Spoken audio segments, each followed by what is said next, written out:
पारोळा एरंडोल भडगाव मतदारसंघाचे 5 आमदारांचं भवितव्य आज मतपेटीमध्ये बंद।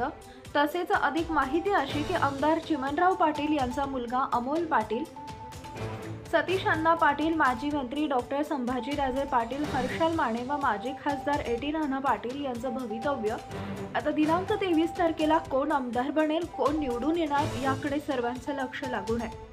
आज देखील एक्झिट पोलमध्ये सिद्ध होत आहे की कोण निवडत येत आहे, कारण परिस्थिती अशी निर्माण झाली की किती परिस्थिती निर्माण झाली तरी कोण आमदार बनणार याकडे संपूर्ण जिल्ह्याचं लक्ष लागून आहे।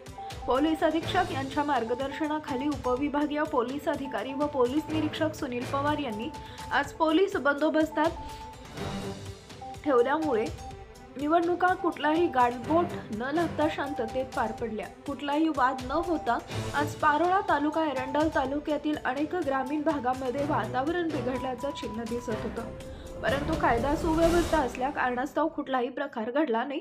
तसेच उपविभागीय अधिकारी यांनी देखील आपल्या टीम्समध्ये ठाम राहून उभे राहून प्रत्येक मतदान केंद्राला भेट दिल्याने कुठेही गैरप्रकार घडला नाही, म्हणून निवडणूक ही मतदारसंघातील तमाम नागरिक यांचा आभार व्यक्त केला जात आहे।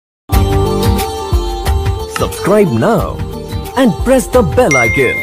Never miss an update.